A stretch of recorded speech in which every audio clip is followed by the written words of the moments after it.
RTP. Vamos a entrar a la entrevista del antepenúltimo segmento del programa. Está con nosotros el abogado Telmo Molina Cáceres, juez de garantías penales en su momento, y hablaremos de 137 aprendidos por el paro, el estatus de el número de personas que han sido detenidas, algunas de ellas ya liberadas de forma anticipada, y qué puede significar esto primero, en términos jurídicos, si se ha procedido bien. Creo que sería importante empezar por eso, y segundo, qué podría pasar con quienes sí reciban cargos y pues terminen siendo procesados. Bienvenido, doctor Molina, a la mañana en RTP, lo escuchamos. Gracias, buenos días con todos. Bueno, de lo que yo he podido analizar de las noticias que se han vertido sobre las detenciones, yo creo que existen algunos casos en los cuales estas detenciones no se han tomado con el procedimiento debido, ¿no? Hemos visto alguna liberación por parte de una jueza, de unas personas que fueron detenidas sin los debidos protocolos, ¿no? Debemos recordar que cualquier persona que sea detenida por la Policía Nacional en cualquier evento, no necesariamente en el contexto de un paro nacional, tiene que cumplirse con un protocolo legal previamente establecido en el Código Orgánico Integral Penal. Esto quiere decir, por ejemplo, que la persona detenida debe conocer las razones de su detención, ¿no? Parece que este tipo de elementos no fueron considerados debidamente por la policía al momento de detener a estas personas, por los cuales algunos de ellos han sido liberados. Hay otras personas que están siendo procesadas por el delito de terrorismo, he visto en Otavalo, que también no sé hasta qué punto pueda realmente comprobarse que ellos son terroristas, ¿no? Entonces hay que tener mucho cuidado, porque el uso del derecho penal en el contexto de una protesta social obviamente puede darnos unos tonos o unos matices de estar haciendo un uso abusivo del poder estatal. Doctor Molina, yo le quiero preguntar particularmente sobre el caso de Efraín Fuertes. INRED destacó que dentro de los resultados de la biopsia él había recibido un disparo por la espalda, es decir, que estaba alejándose, uno podría concluir eso, alejándose de, digamos, de la confrontación que podría haber representado su permanencia. ¿Cuál es el siguiente paso? Porque mucho se ha hablado de esta biopsia, mucho se ha hablado también de posibles involucrantes, pero también se dice que no necesariamente pudo haber sido la fuerza pública. Entonces, en ese sentido, yo le pregunto, ¿cómo poder abordar este tema con la prolijidad que se requiere, pero sobre todo con la celeridad? Porque luego sucede que es un caso lamentable más que queda para los medios y que no necesariamente tiene el trato ágil que debería tener casos como este. Estamos hablando de un potencial asesinato en medio de las protestas que se están dando en el país. O sea, es lamentable el hecho, y también es lamentable que la Policía Nacional no tenga las capacidades necesarias para poder realizar esta investigación de manera inmediata, ¿no? Digamos, la demora en la determinación de un posible autor en esta muerte es, creo que similar a las miles de muertes, homicidios, asesinatos que vive el país anualmente, ¿no? La Policía Nacional lamentablemente no tiene los recursos necesarios para poder realizar una investigación de este tipo en el tiempo que nosotros consideramos, ¿no? Pero ¿qué es lo que está pasando? La Policía Nacional, el momento que hace una intervención en una protesta social, la debe realizar con los protocolos adecuados, precisamente para que cuando exista un abuso, no necesariamente institucionalizado, ¿no? Sino un abuso de uno de sus miembros, este pueda ser procesado debidamente y de manera inmediata. Obviamente esos protocolos tampoco se han utilizado dentro del contexto de este paro nacional, razón por la cual hasta ahora desconocemos quiénes son los responsables de esta muerte. Ahora, cuando se involucran armas de fuego, realmente desde el punto de vista de la criminalística es fácilmente identificable de qué tipo de arma salió, en este caso el proyectil, ¿no? Y las balas que utiliza la fuerza pública realmente no son utilizadas por los ciudadanos comunes, no son fáciles tampoco de poderlas utilizar por los ciudadanos. Entonces yo creo que la policía debe actuar en este caso como en todos de manera inmediata, pero lamentablemente los recursos no son lo suficientes. Cuando vemos primero a la fuerza pública aprender gente a diestra y siniestra, no solamente a manifestantes violentos, sino a gente que iba por ahí. O sea, eso por lo menos podemos no solamente deducir de las grabaciones que hemos visto, sino de la experiencia típica de las protestas en la mayoría de los países como el Ecuador. Por un lado, se puede pensar que ahí hay una orden, digamos, del Poder Ejecutivo sobre la policía, y bueno, puede ser fuera de los protocolos, puede estar un poco reñida con la misión de la policía, pero en todo caso está dentro de la función ejecutiva. Pero ¿qué pasa cuando los jueces y fiscales parecen como que comportarse al son de la política? Y cuando el gobierno está enfrentado, pues empiezan a procesar y mandan a la gente a Esmeraldas y a Manabí, y cuando el gobierno quiere buscar la paz, de repente rapidito los traen de vuelta a Imbabura y los liberan. No estoy criticando que los liberen, sino que me parece extraño que la justicia se mueva con la velocidad del Ejecutivo. ¿No le parece extraño a usted, doctor? Sí, sí es muy extraño y lamentable porque la función judicial tiene que ser totalmente independiente del Poder Ejecutivo, ¿no? ¿Por qué? Porque es un contrapoder precisamente que le garantiza a la ciudadanía el derecho que tiene en este caso a la protesta. Si es que el Ejecutivo, obviamente, en esta disputa con los movimientos sociales, tiene una posición en la cual el Estado tiene, digamos, una finalidad de lograr determinados fines, el Poder Judicial no puede, digamos, ponerse del lado del Estado. Lo que tiene que hacer el Poder Judicial es ponerse del lado de los derechos de los ciudadanos. ¿Por qué? Porque el Poder Judicial está precisamente para protegernos, no solamente, digamos, de los particulares, sino y principalmente del Ejecutivo y del Estado. ¿Por qué? Porque ellos tienen el poder, digamos, el monopolio de la fuerza. Entonces, ese monopolio de la fuerza tiene que tener un control con el Poder Ejecutivo.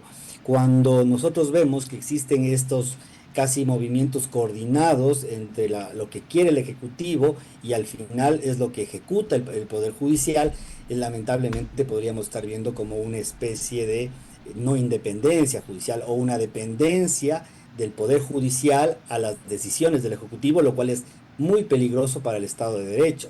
En el caso del paro nacional, yo veo sí que ha habido actitudes y posiciones muy firmes por parte de determinados jueces, pero habrá jueces que lamentablemente se someten a ciertas posiciones políticas. Claro, es la lógica entre la injerencia y la subyugación. Le pregunto también, ahora ya partiendo de que, digamos, estamos en unas condiciones de destemporalización clara, donde suceden muchas cosas, pero a la vez sobresalen pocas.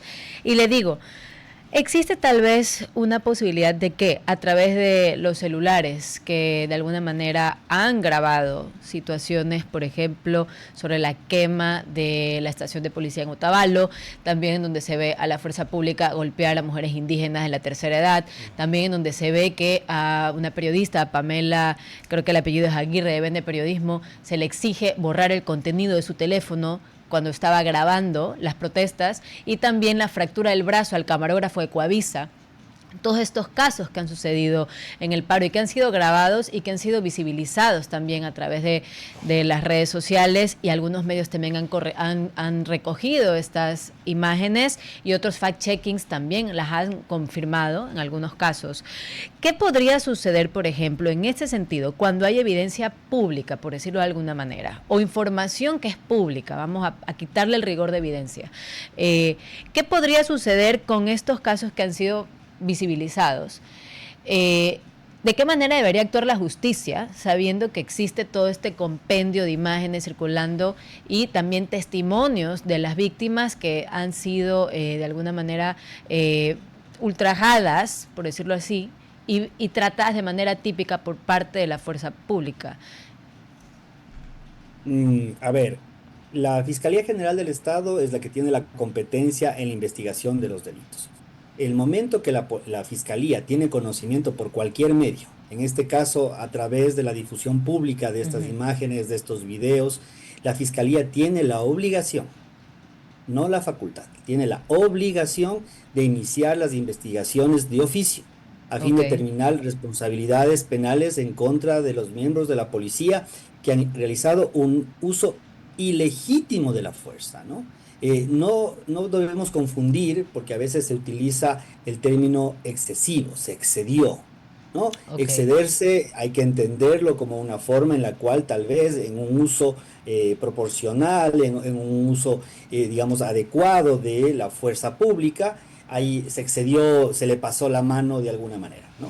En este caso, no existe realmente una provocación por parte de todas estas personas, periodistas, además ellos tienen una protección especial al momento de que realizan este tipo de coberturas. El momento que se agreden a estas personas ya es un uso que no está autorizado por la ley. Entonces, necesariamente es un uso ilegítimo de la fuerza. Entonces, pueden haber varios delitos, como el delito de lesiones, el delito de daño a la propiedad privada. En este caso, yo he visto que han botado un celular de un periodista, es un manotazo totalmente innecesario, totalmente ilegítimo. El abuso en contra de personas de la tercera edad, niños, tienen sanciones que pueden ir en el tema penal, siempre y cuando se cumplan con los requisitos, obviamente, y principalmente y necesariamente van a tener sanciones administrativas y disciplinarias dentro de la Policía Nacional. Por eso es importante que además de la fiscalía en lo que corresponda a delitos, sea la propia policía, ¿no? Porque no existe aquí el llamado espíritu del cuerpo, ¿no? No. Son las reglas del juego. La policía tiene la obligación, en el contexto del paro nacional, en el contexto de la intervención de la policía ante esta protesta pública, de iniciar las acciones de oficio en contra de los agentes de la policía que han abusado de su poder. Ahora, doctor, yo hablaba con un apreciado colega hace unos días y le decía, hay que darle al final el respaldo a la policía hasta cierto punto porque ellos también sufren agresiones, claro, tienen más poder, están uniformados, están armados muchas veces, pero sufren agresiones duras y no siempre es el militar, el policía abusado, incluso quienes estén del lado de la protesta social. Hay casos donde la intención no es bloquear una calle, sino cercar una ciudad, cortar el suministro de agua, ir a amasijar a palos al que se atreva a abrir el local donde trabaja, y la policía hace su trabajo. Yo le decía, que salga el presidente a respaldar y a ofrecer todo su apoyo político y jurídico a policías y militares en el servicio, donde pueden haber pequeños excesos, pero donde ellos también aguantan mucho, pero que también le dé señales de estar del lado primero de la justicia de la población, diciendo que va a perseguir al responsable de la muerte de Efraín Fuérez. Y que va a encontrar, para quien es muy probablemente un uniformado, y públicamente va a decir, aquí no vamos a intervenir, aquí no vamos a protegerlo, que la justicia siga su curso. Y me decía este colega, hermano, pero en ese momento te quita el respaldo de las Fuerzas Armadas y te caes en 3 días. Yo sé que ahí me estoy moviendo un poco de lo jurídico a lo político, pero digamos, como un hombre estudioso, y en Latinoamérica, cuando se estudia de temas jurídicos, al final se encuentra con estas cuestiones políticas. ¿Qué queda hacer? ¿Qué nos hace falta como país para poder ir más allá, liberarnos de la influencia del espíritu de cuerpo?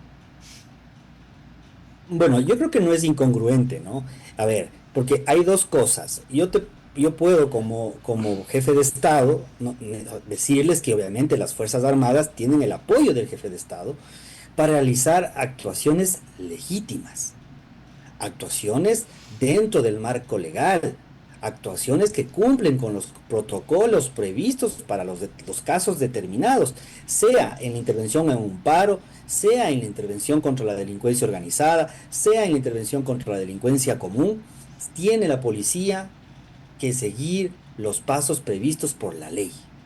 Eso es algo que yo creo que ustedes, o yo, cualquiera que estemos en un cargo de poder, lo vamos a entender. Que se le habilita, si se les respalda, es a que hagan sus labores de manera adecuada. Ahora, si uno de estos miembros policiales realiza una actuación por fuera de la ley, ilegítima, que no está justificada, que es desproporcionada, El Estado no tiene la obligación de protegerlo, al contrario, tiene la obligación de que ese policía, ese servidor sea sancionado. Entonces yo creo que la policía, la institución debe entender que si uno de sus miembros comete una infracción, no es un ataque institucional, no es una falta de respaldo a la policía. Porque hemos visto casos, no sé, en medios de comunicación que policías son parte de la delincuencia organizada. El hecho de que esa persona sea procesada y sea condenada a cárcel es un ataque a la institución, es una falta de respaldo a la institución, por supuesto que no. Entonces, lo mismo sucede en el tema del paro nacional. Si es que hubieron policías que intervinieron de manera ilegítima, realizaron actos delictivos como matar a personas, como herir a personas, como hacer daños a la propiedad privada de manera totalmente injustificada, de totalmente innecesaria y ilegítima, tienen que ser sancionados. Yo creo al final que la solución, en mi opinión, doctor, es la preventiva. Al final hay que desde arriba decidir. Si en las protestas no hay amenaza realmente de que aparezcan armas de fuego y casi nunca aparecen, no hay que llevar a la tropa con armas de fuego. Hay que entrenar más a los militares y a los policías para lidiar con estos escenarios, equiparlos mejor para no exponerlos tanto, porque insisto, no todas las protestas son pacíficas, también los civiles se extralimitan. Eso no justifica a que se cometan abusos contra ellos, pero tampoco podemos decir, uy, pobrecitos todo el tiempo, ¿no? Al final es siempre delicado, escabroso este tema, y también hay muchos otros civiles olvidados, los que viven en las ciudades, digamos, y están en el, entre comillas, fuego cruzado, ¿ya? De los enfrentamientos. En todo caso, le agradezco mucho, doctor Molina, por habernos acompañado esta mañana y le deseo un muy buen día a usted. RTP